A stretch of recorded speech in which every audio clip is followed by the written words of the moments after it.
faith, harmony, peace. Can you find any of these in today's world, in today's society, and in your faith? Well, I think you can. And stay tuned, and we'll talk about how you can find that peace and harmony. Hi, my name is Kevin VanHall.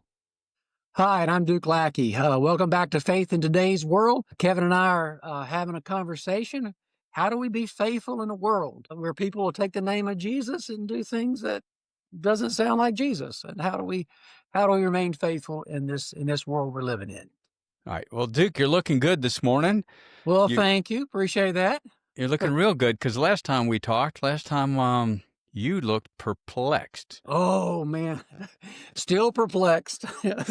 Still perplexed. Still trying to figure it out, but having a little bit of hope that harmony is possible. Harmony, peace is possible. That's going to be the emphasis of our podcast today. We're continuing on with our series here, referencing Brian McLaren's book, Faith After Doubt. Well, I like to call it Faith with Doubt. It never really completely leaves us. Right.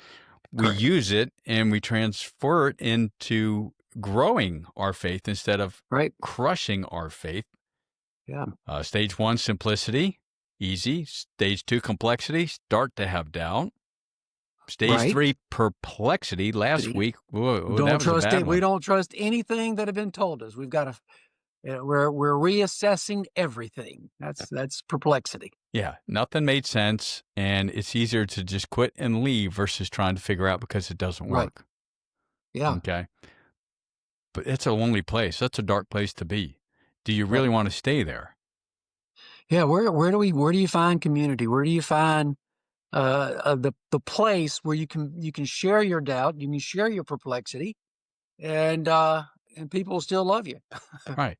So you want to move out of that stage, that third stage. Your ultimate goal is to find some harmony, is to find peace. I call it peace. Brian McLaren calls it harmony. And today that's going to be the emphasis of our discussion. How do we get there? How do you stay there? Duke, I think I've been there a couple of times before, but I can't stay there. I keep coming back to perplexity. Right. And I think the fact that we're human, the fact that we have egos prevents us from staying there all the time. Right. John Wesley, he would quote the doctrine of perfection from Matthew, be perfect as your heavenly Father is perfect. Now, that doesn't mean we don't do anything wrong. Wesley understood perfection to be able to love with the love of God. And he said, we can do that. But we don't stay there. Yeah. Wish we did. I wish, man, I want peace. I want everybody just to get along. I don't want any conflict. I want that, and I want that all the time, but that's just not how this world works. And so the invitation is to practice, to put ourselves in a position to experience and to receive that. We don't earn it. We don't create it. We don't make it.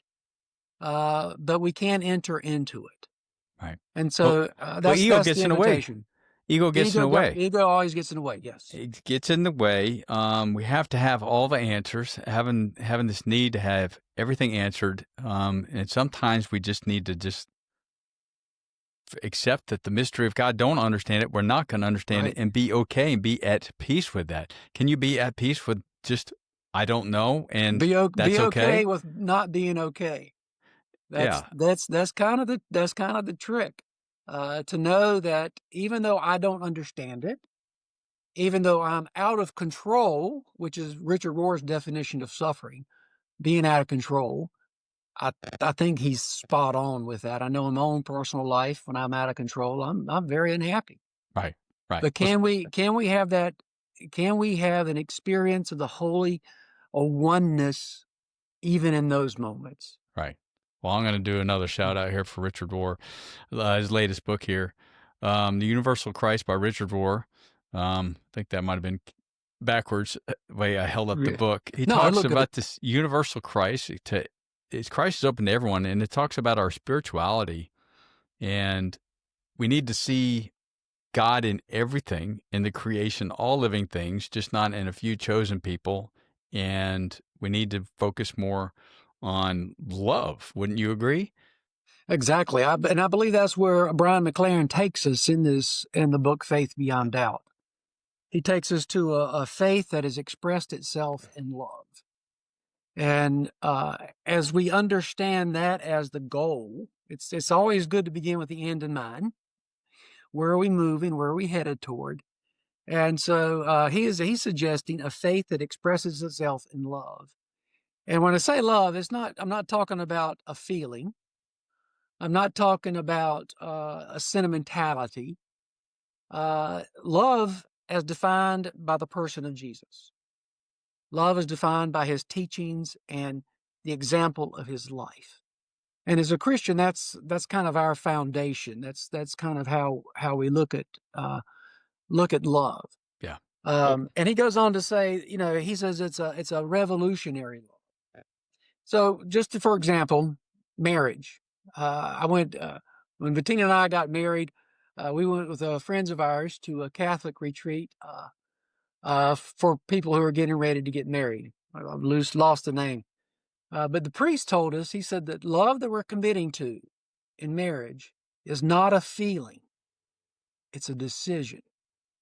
In the marriage ceremony, we ask, will you love? Kevin, will you? Duke, will you? It's not how we feel now. right. We're making a promise about how we're going to behave in the future. Yeah. Or will And you we're going to still love behave me? Yeah. lovingly in the future in spite of how I feel. And that's when true love happens. When your spouse, your good friend, when people are hard to love, that's when we begin to love. Right. Well, you Uh, talked and about the foundation there and the pillars, and I think you hit it. You talked about love. To me, I think the true pillars of true Christianity, which means really trying to follow the teachings and following Jesus, not just believing in Jesus, actually trying right. to be Yes, more right. Christ-like. We're Not Christians agreeing today. intellectually, but actually living Well, it out. Right. yeah, Christians, they might say it, but don't necessarily live it. It's something that pops in my head. Remember the movie Talladega Nights? Yes. Ricky Bobby. Ricky Ricky Bobby Bobby. had two first names. He Yes. said he would slam the owner of his team and just tell him all terrible things. And he started off and he goes, "With all due respect, you're just a Ah. blah blah blah blah blah blah blah." And the guy goes, I don't think you should say that. You can't say that." He goes, I can. I can say whatever as long as I like, as long as I say with all due respect first, That's right. That's right. right? So I can do whatever I want to do, but because I'm a believer in Jesus, as long as I say I love Right. Jesus, I hate you. I'm not going to treat you the way, but I love Jesus, so I'm saved, and I don't have to worry about being a good person. I've got my golden ticket punched. The hypocrisy is, I think you're going to share this later, but hypocrisy is the number one reason why folks don't go to church. And in my churches, I always use the term authenticity as one of our core values. Right. We, our words and our actions have got to be in alignment. And when that doesn't happen, then our witness suffers. And it's hard. And that's why we need community, because I don't know. I think I'm doing just fine. But Kevin, I need you to say, well, dude, look, you're not quite right here. And so we need that for one another. And authenticity says, I'm not going to get it right. And because I know that I'm not going to get it right, I've got to be humble in my judgment of anybody and everybody else. But it's hard to keep that humility when you see injustice and you want to just fix it. Right. And we got to remember how Jesus came into the world, was helping everyone. Did you ever see or know a story where Jesus punished someone? Did he just? Right. Well, there are a few scripture passages where he gets on people, He and does. the only people he judges are the rich people and preachers. So we rich pastors better watch out. Because that's the only people, the people who have power, who hold on to their power and don't share it with those who do not have power. To me, that is the heart of the love that Jesus expresses. Jesus, has all the power of God, set it aside and sought to build up those who don't have Right. power. Oh, That is the essence of his life and how he loved. yeah, he'd And give if him we a talking make to. The he did Pharisees, give he'd give him a talking. You he brood of vipers, you that's r hypocrites. that's But right, but that's he right. didn't friggin' bring down and strike, lightning and Yeah. wipe them out. Oh, There was none of no, that. the disciples wanted that to happen. Yeah. And he when the, Samaritans didn't wanna hear the word from Jesus, the disciple says, "You want us to call fire from heaven to destroy them?" Yeah, no, can knock the dust off your feet and move on. Jesus is always invitational, Right. not coercive.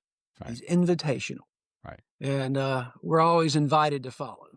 Well, you talked about the, numbers there. I'm gonna go ahead and throw out some numbers here for just a minute, take Right? over a little second. We talked about the reason people leave the church, hypocrisy. So faith in today's world is moving away from a church-centered community life. 90% of Americans identified themselves as Christian in 1972. In 2025, that number has dropped to 62%. Majority of the people claim these are numbers from the pewresearch.org Yeah, number. yeah, I hear that, again, this came to me. We talked about this earlier, but it just came to me. In 1972, the church was the only show in town. We had blue laws. Nothing else was open. A hospital was open. The police may roam the street a little bit, but everything was closed in 1972. So if you want to do something, you'd go to church. And so we lost our blue laws. Christianity was no longer the center, defining factor for our world. Mhm. So those 60% who identify as Christians and those who choose to go to church on Sunday are choosing to do so over everything else that could possibly be done. So those 60%, I think they may be a pretty hardy bunch. Well, They're that they're an number is aging actually it's they're an leveled aging off. bunch. It is. They're an aging bunch, but they're a pretty hardy bunch because I can do anything I want on Sunday morning, right? Everything's open. Yeah. So to make a choice to be a part of a faith community is truly a choice today. Right. In the 70s, it was more so was it how much was it social, how much it was a choice to really follow Jesus. Um, and Well, at so, least at least identified themselves. They were yeah, steady churchgoers at for. least nominal Christians. But in today's world, people don't have a problem with saying I'm leaving the faith. And you mentioned Correct. You're exactly hypocrisy right. is a big reason. They don't understand the whole political alignments and LGBTQ teachings, and they've also had a negative experience, either in their church or in their faith. And another one, a big So one, they felt judged or wronged, or abused, wronged by children wronged. Yeah, abused by the church or right. So there's some um uh something that has happened. right. They wanted to sit in the pew and somebody said, "Excuse me, but that's my seat." Probably a little bit more negative Well, that's no small thing. than that. People who go to church today are hungry for something.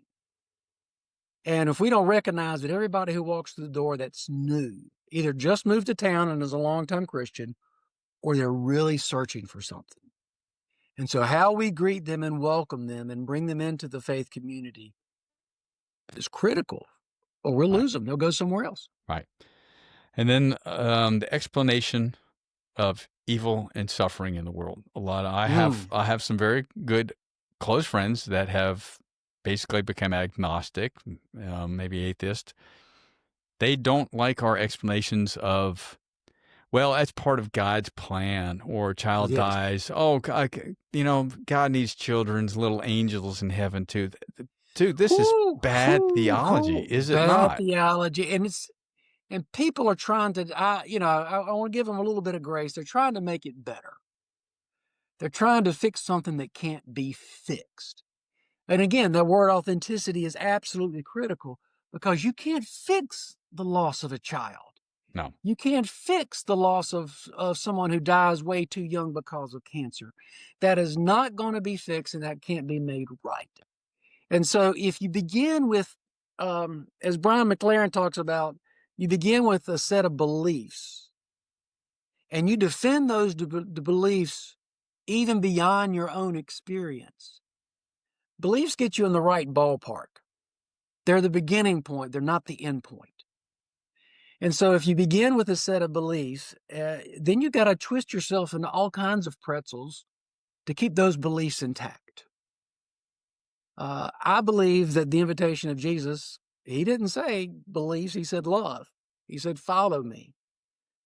Beliefs are absolutely important. They get you in the right ballpark, as Richard Rohr would like to say.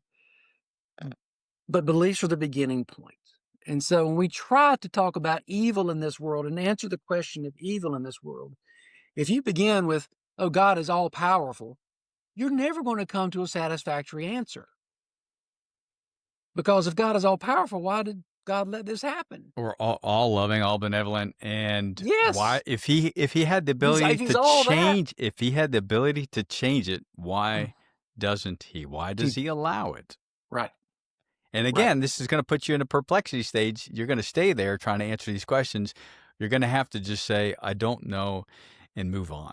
That's the Yeah. only way you're going But to I think find but peace. the perplexities asking the questions is absolutely important.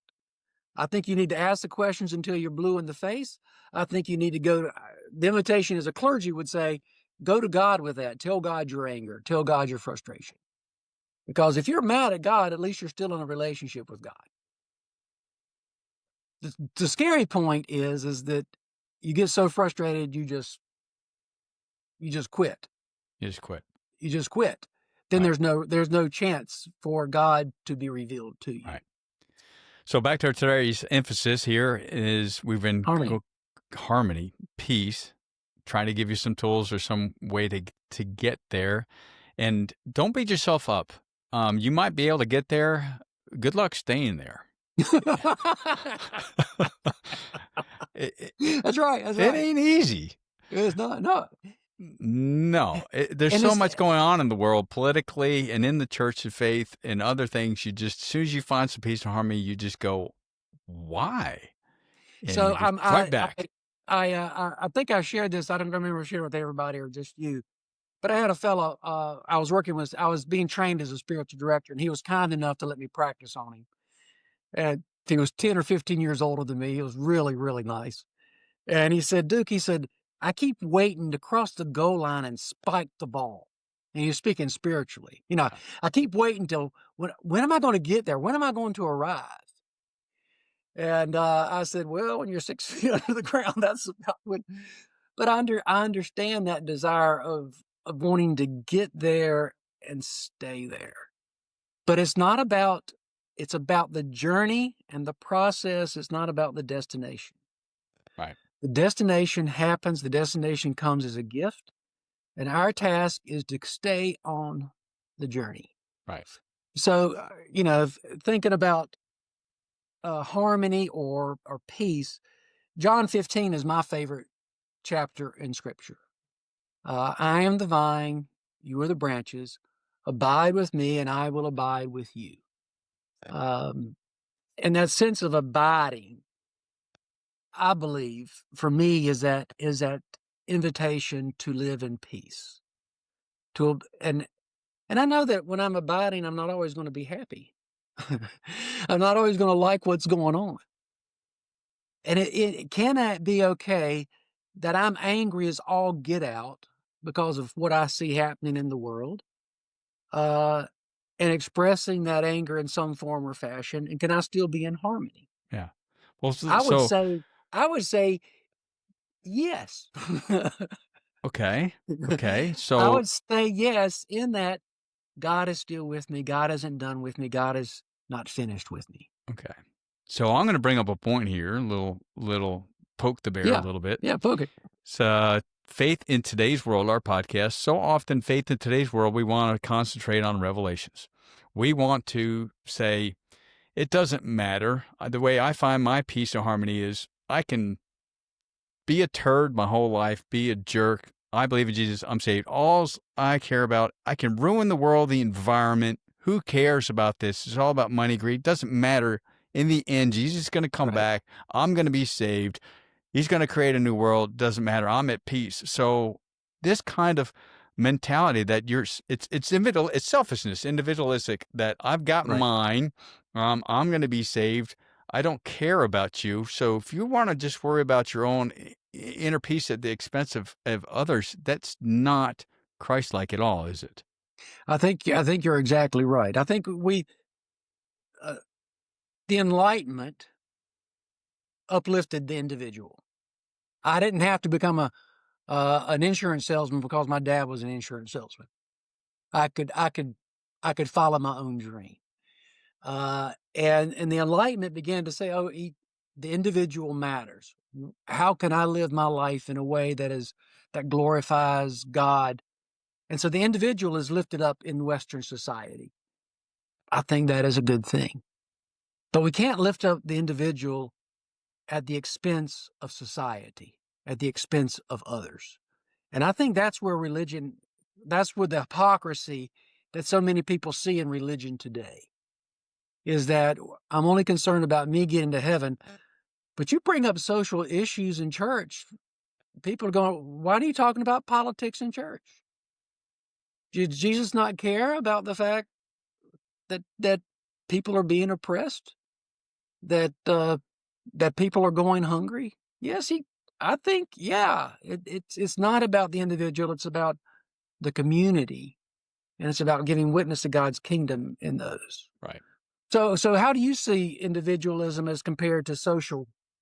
What would harmony look like for you in terms of individualism? And I think it does have to start actually with the personal. In my own sense of peace, mind, body, and soul. I do have to feed my own body, yes, my mind, and my soul, and I turn to faith in God.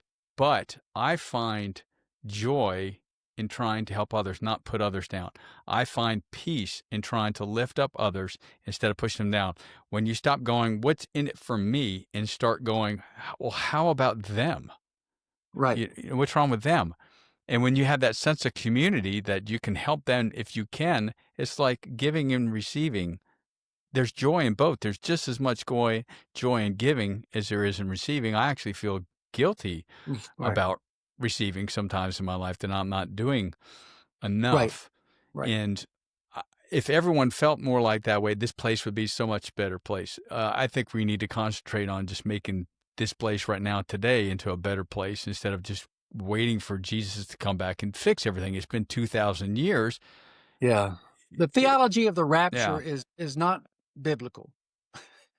It's something that was developed by Darby in the 18th century, is not biblical, and the whole sense of, oh, well, the world's gonna be destroyed, and God's gonna take us, so we don't have to care about the environment. That is a dangerous theology. Or I'm going to heaven, and I don't have to worry about the suffering of these other people. Let them take care of it. yeah. I just don't see that as Jesus, I don't as either. faithful either. And I don't see how you could really live with yourself, find peace and harmony in that way. The way I find peace and harmony in is going back to the biblical teachings. Paul says it: faith, hope, and love. Greatest of these is love. The greatest of these is love. You've got to keep your faith. Without faith or love, there's not going to be any hope. So Right, right. we'll leave the fixing and the saving for God, but what I'm going to try to do and be the best person that I can be while I'm here on earth.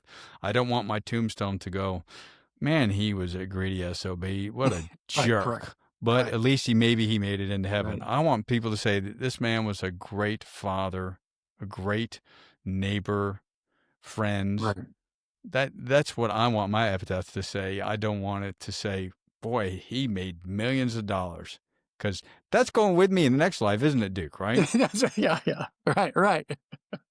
So, and That's like the rich guy who talked Peter into going back and bringing some stuff with him. Peter said, "All right, do it." And he goes back and sells it, brings back 2 suitcases full of gold.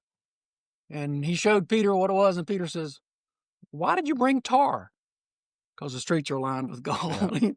There's nothing. That doesn't mean anything up here. yeah. Oh, you're going to have a hard time explaining yourself when you're a billionaire and say, well, what did you do for all the others that were starving? What does Jesus say? It's easier for a camel to pass through the eye of a I have a needle. needle.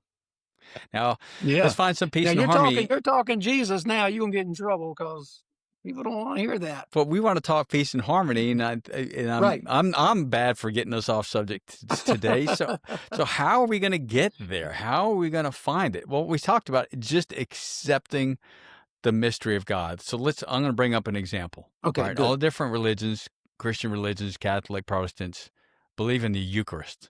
Okay, The Lord's so Supper. the Lord's Supper. So what is that? When we give communion at church, in the Methodist Church, there, pastor for how many years? What is your belief? So, as United Methodists, we understand that we have two sacraments, baptism and communion. And a sacrament is an outward and visible sign of an inward and spiritual grace. It's what God is giving us a physical way of looking, seeing, and touching what God is doing within us and within the community. Okay, so it's a visible sign of what God is doing. And so when we celebrate communion, we open it to everyone because we believe that this is a means of grace. We believe that God is inviting us to the Lord's table. And then as we come with an open heart, God touches us, God forgives us, God restores us, God strengthens us, that this is a saving moment. And we believe that in the communion event, that God is saving. So So is the as bread God? so as we remember this in the Methodist Church, in Protestantism, we say no, it's not. Uh, Catholics believe in transubstantiation, which Yeah. means the bread and juice becomes the actual body and blood of Christ. Methodists believe in consubstantiation. We believe that the presence of God is at work in the moment as we remember the suffering love of God through Jesus. As we remember he suffered and died and that he was resurrected and that the Holy Spirit was sent. In telling this story, we make it a present reality. It's not just an event that happened 2,000 years ago that we're thinking about. This is a present moment in sharing this Eucharist. God is saving, and you can be a part of that saving work. Right. And so that's how we think about it. It's a Um, great explanation, and a lot of people have problems with that. They can't understand it. They can't accept that. right. In today's world where science, it does explain a lot. Science cannot explain everything. And if you want to find that harmony and peace, and you want to believe, you should believe in God. We don't have all the answers. Stop thinking that science has all the answers and that Right. we're just so arrogant. But science has a lot of We're great entering answers. we're entering a mystery. We allow infants and children to come to communion. We do it because they will say, well, they don't understand what's going on. Well, the question I would ask is, do you really understand what's going on in communion? Do I really understand what's going on in communion? It's a mystery. We're entering into a mystery that we have named God. We're entering into a mystery that unites us uh, with God and with people throughout the world and throughout history.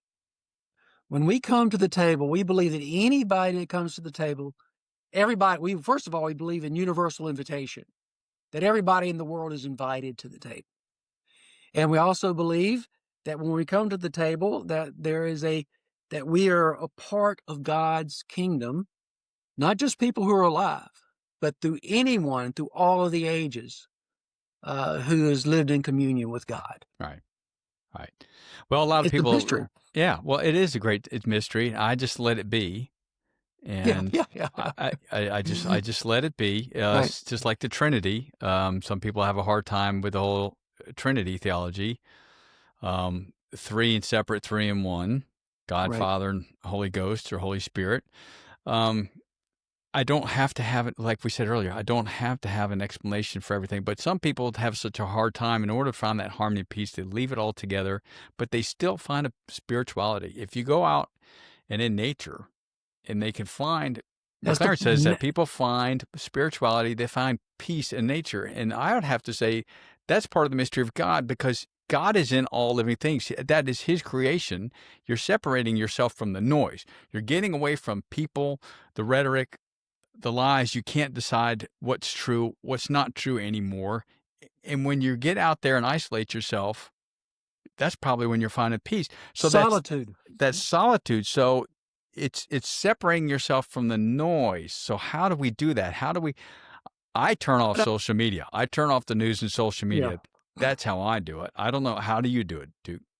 Yeah, so that I don't do a very good job of it these days. But I think that's it. I think solitude is not loneliness.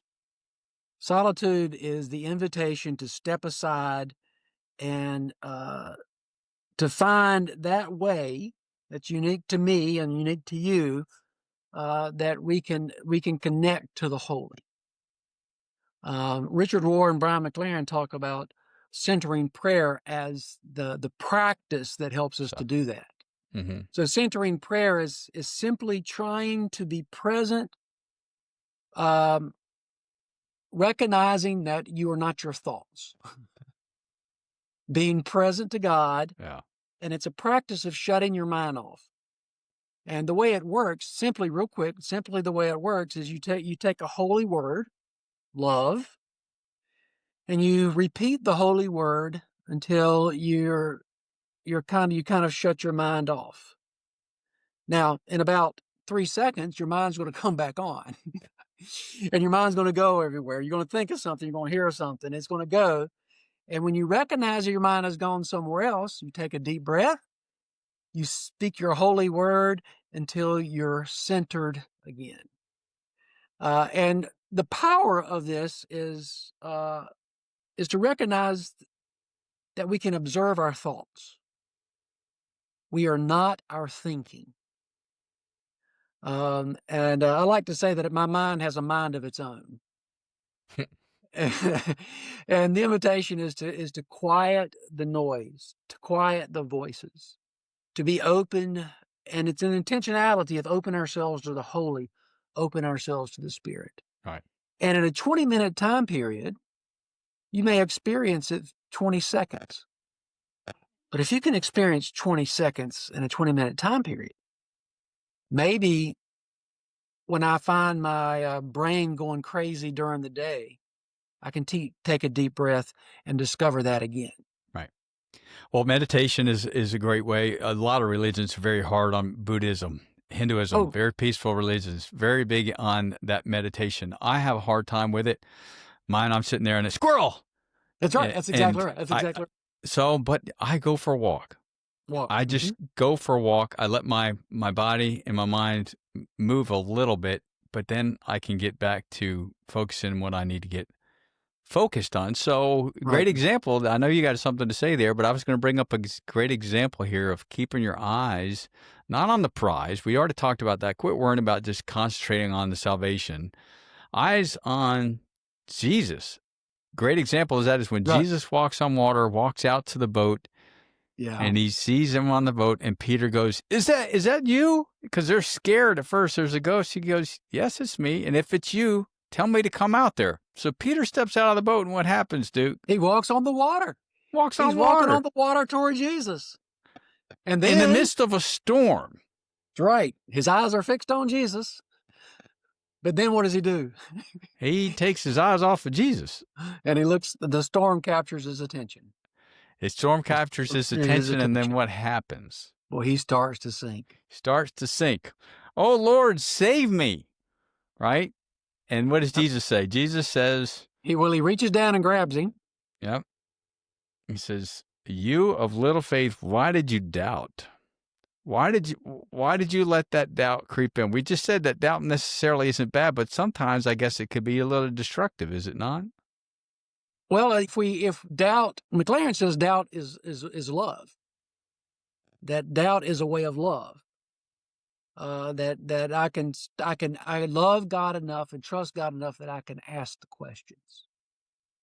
And now Peter's instant with the storm, I can understand. Our attention our attention gets distracted, squirrel, and we look at the storm, and then we get to be overwhelmed because we're not going to fix the storm. We're not going to stop the storm, Right. and we get overwhelmed and we find ourselves sinking down and sinking down.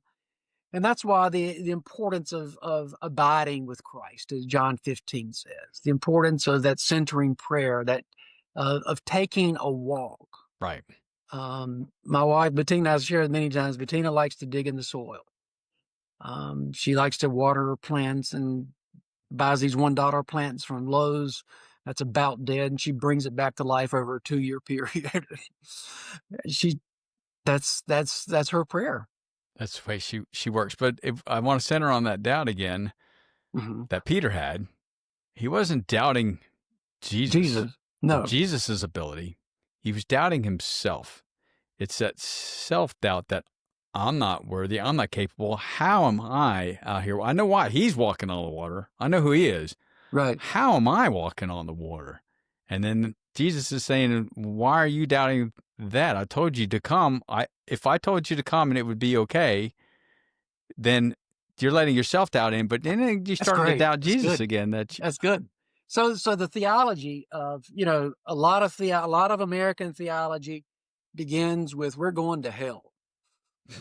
We're bound for hell. Yeah, well, yeah, We're bound, and we and a begins. handbasket too, by the way. Yeah, that's right. We begin with this sense of just pure evil. It's almost as if we're pure evil. As Methodists, we always begin with God's grace, that you're created in the image of God. You're alive because God's breath is breathed into you. Now, sin is a reality. The ego wants to be in charge. I want to be able to stand up in the midst of the storm on my own power. That's just the ego at work. Or But Jesus seems to think, come on, you can join me out here in the storm and you can stay above the storm. That's what Jesus thinks about you. yeah, That's what Jesus believes, that we can enter into the storm and stay above the storm and in communion and centered in Christ. right. Harmony. So find that harmony. Quit trying to fix why is there a storm.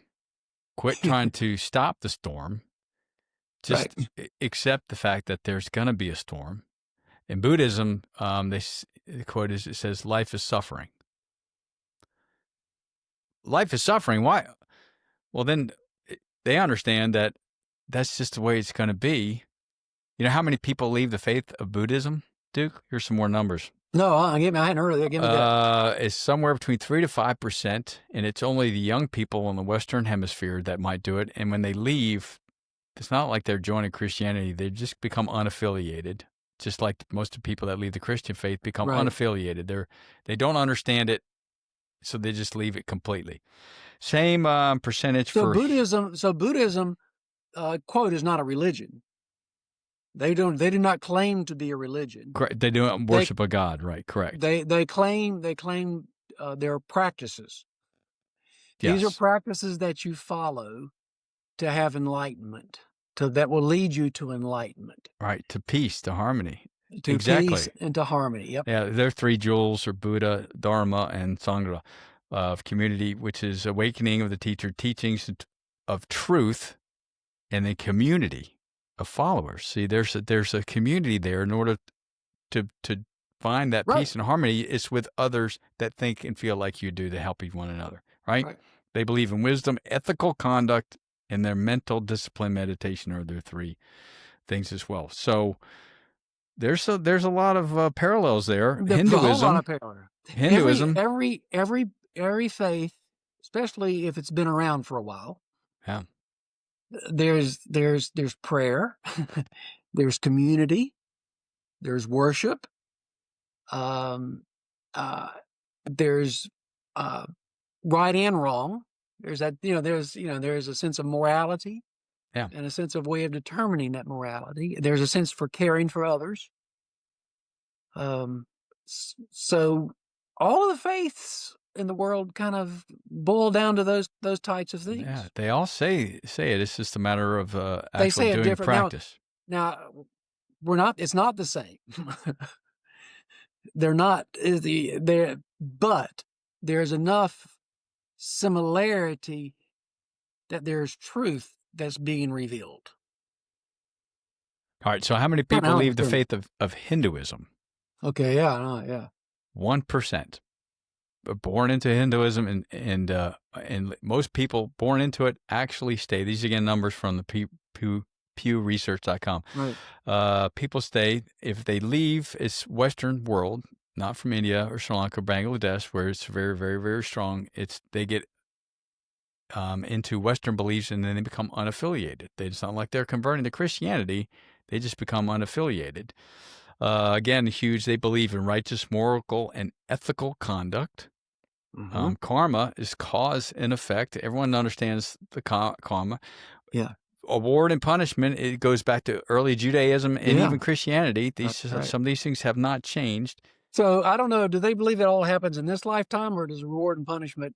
See, we Well, heaven that's and just it. hell, It's heaven recycled. and They hell believe. kind of have been developed because we see that it's not happening in this world, and we hope there's some justice in the next. Right. Well, they come back to this world.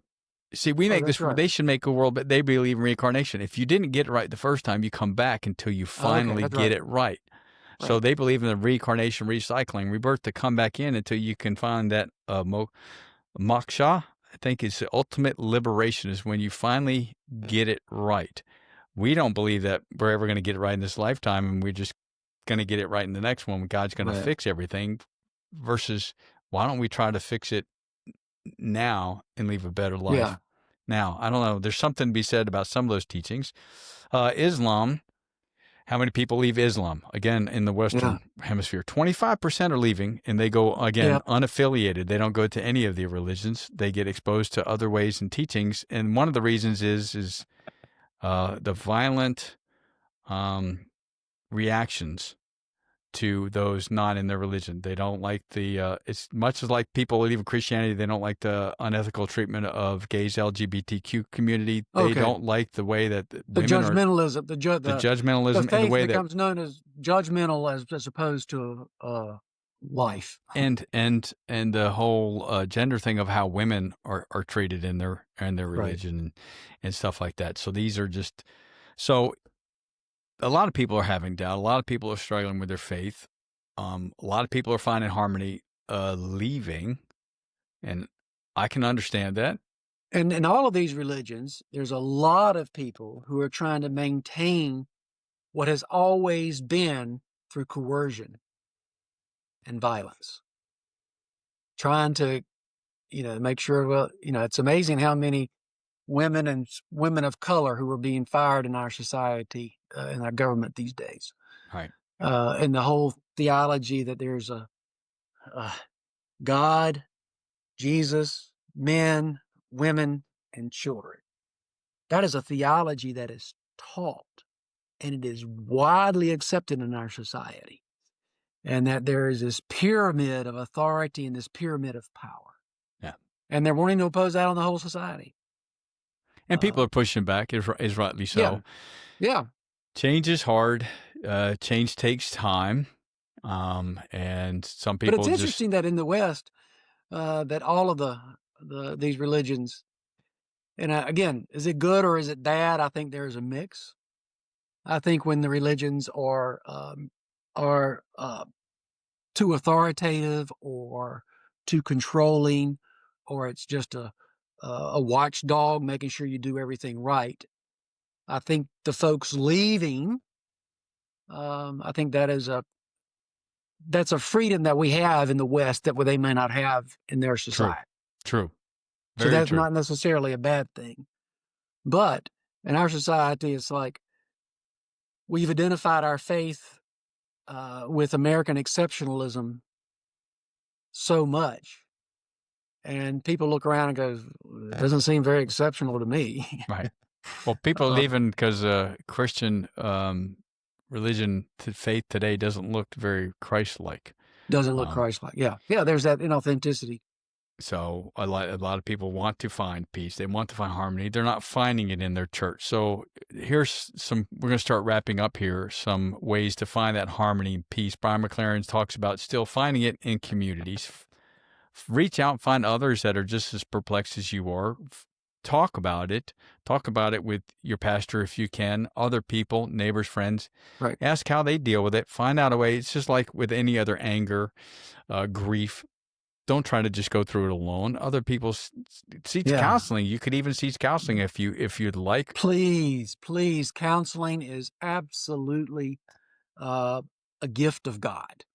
To have someone who is trained to listen, and in their listening, they observe contradictions. In their listening, they observe self-hatred, and they're listening, they can help bring to the front an opportunity to grow and mature in a really, really quick period of time. Right.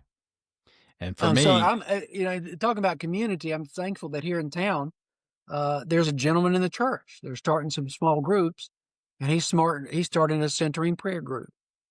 And so not tomorrow night, this Thursday night, but next Thursday night, we're going to start a centering prayer group in the church. And just I'm going, oh my gosh, thank you, Lord. yeah, yeah. I need You people. I you need need people. you need people. So, and what you don't need are toxic people. Remove those toxic Right, people. Remove right, those toxic things out of your life that are interfering with you, whether it's social media, the news. Remove the other toxic things that are stopping you from doing things. That your want and greed for money, this selfishness attitude that I deserve more.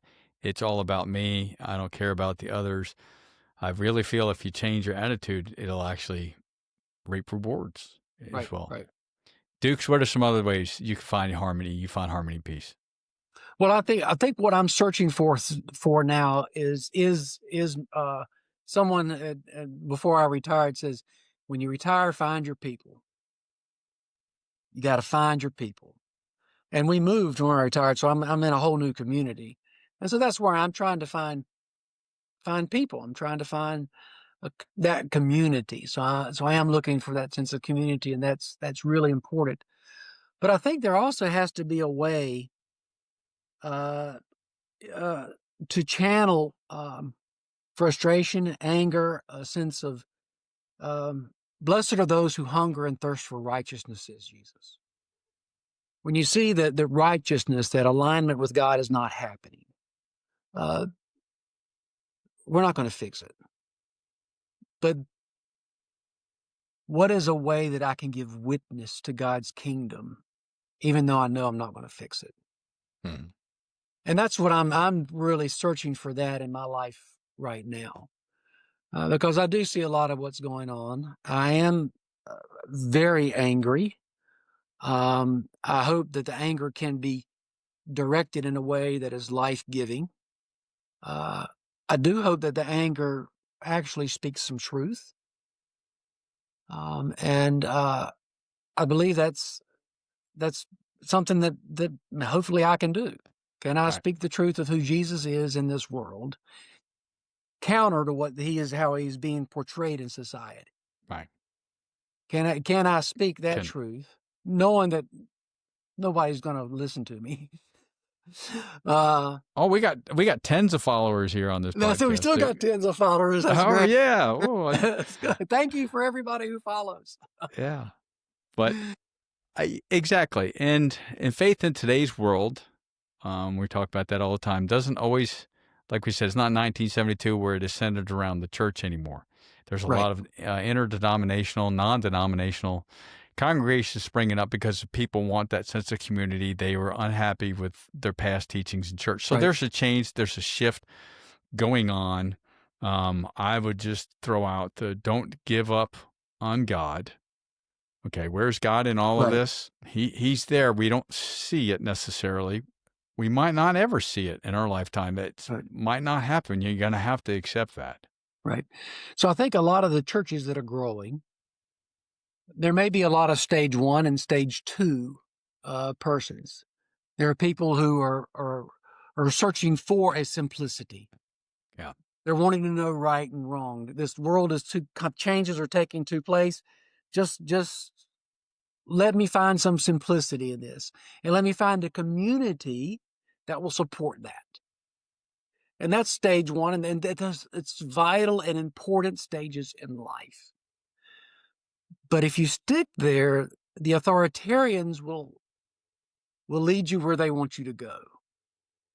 And the invitation is to not just accept what is given to you, but to actually begin to search your heart and to see if faith and action are in alignment. And that's where perplexity comes in, and that's the value of perplexity. And I don't believe you can get to harmony without that perplexity, without that doubt. Right. That honest search of, this doesn't feel right. This is not lining up. Yeah. And it's different for all of us, for everyone. We're all different.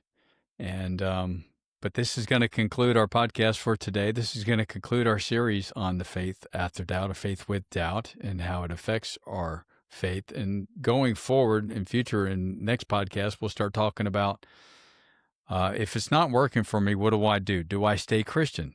McLaren's come out with another book. Do I stay Christian? Do you leave the faith to find that peace and harmony? We're going to give arguments why you should stay centered on Christ, like we talked about, because in community, it is there. The teachings are there. If you're not getting it where you currently are, then search out where you can, is what I'm going to say. So, right. We're going to talk about that next time. What do you think, Duke? You think that's I think a good topic? I think that's a nice next step, because, as you said, in the West, and you look at the mainline denominations, they're just getting grayer and grayer. I feel like I'm at the church I'm going to now. I'm kind of the youngerish, and I'm 65 years old. It's Age is just a number.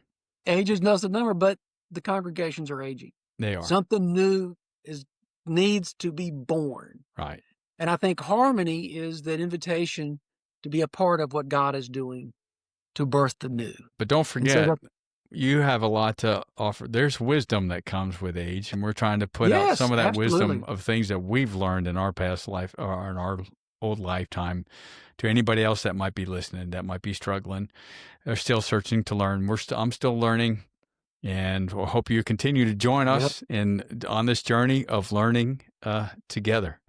So until next week, we're going to sign off. So thanks so much for joining us, for listening today. Please come back and see us again next time. Goodbye, everyone. Thank you, everybody. Bye-bye. Bye.